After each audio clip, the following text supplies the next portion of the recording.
Nova York, Eduardo Barão está conosco ao vivo aqui no Jornal Gente para falar sobre a situação do presidente Donald Trump. Há poucos dias de deixar o cargo de homem mais poderoso do mundo, de deixar a Casa Branca, o Donald Trump vive mais uma crise política, né? Por interferência que teve na invasão ao Capitólio de manifestantes na semana passada. Eduardo Barão tem as informações atualizadas, né, a respeito da investigação do caso e das consequências para o presidente americano ainda nessa reta final de mandato. Fala, Barão, bom dia.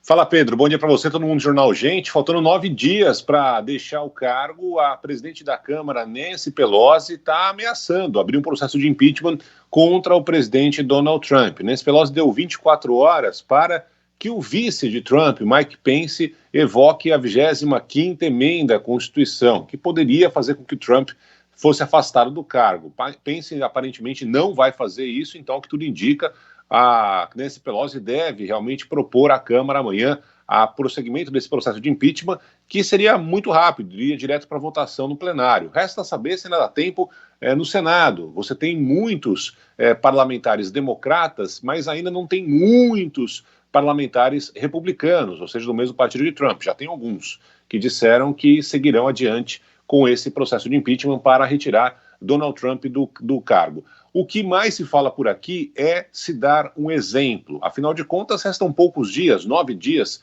para que Joe Biden assuma o governo dos Estados Unidos. Mas não é apenas tirar o presidente, é sim dar um exemplo do que não deve ser feito e principalmente não deve ser repetido no país. Ontem foi divulgada uma pesquisa da rede ABC, que 56% dos entrevistados disseram que o presidente deveria ser removido do posto antes do fim do mandato. E 67% acham que Trump foi o responsável pela violência que aconteceu com a invasão do Capitólio na última quarta-feira. Mais de 90 pessoas já foram presas, o FBI diz que vai prender todos aqueles que invadiram, não vai poupar esforços nesta caçada.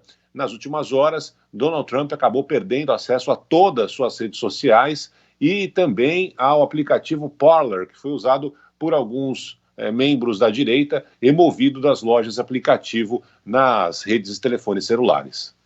Barão, uma outra questão que apareceu aí nesse final de semana, com essa história do impeachment, seria a punição política, a exemplo do que tem o impeachment no Brasil, mas não foi aplicado à presidente Dilma por decisão do Supremo, do Senado, melhor, no ano de 2016 aqui no Brasil, que é impedir uma nova reeleição, ou uma nova eleição, é retirada dos direitos políticos.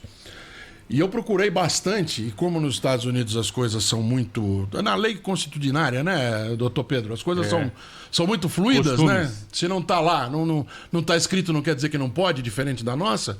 Eu não encontrei lá se é possível, por exemplo, começar o processo de impeachment, termina o mandato e ele continua depois. Porque você tem, obviamente, que o objeto do impeachment é o mandato, porém há efeitos que vão a posteriori. E convenhamos que não dá para fazer um processo de impeachment em 9 dias, né? Então, aí eu acredito que também, acredito não, pelo que eu li ali, tenho certeza que também vai ser assunto essa semana, Barão.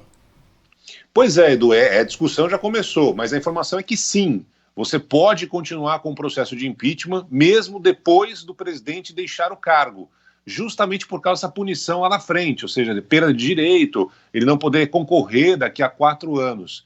E aí você tem um número maior, acredite se quiser, de republicanos interessados, republicanos que não gostam de Trump, que não querem que Trump concorra à reeleição lá daqui a 4 anos. Então, é bem possível que isso aconteça, né? Caso, de fato, o processo prospere na Câmara, chegue até o Senado, é possível que isso aconteça. Não dê tempo suficiente, no dia 20, até a posse de Joe Biden, mas que o processo continue e aí Trump perca os direitos políticos, não podendo concorrer daqui a 4 anos, mas isso, claro, que a gente vai ter que acompanhar nos próximos dias.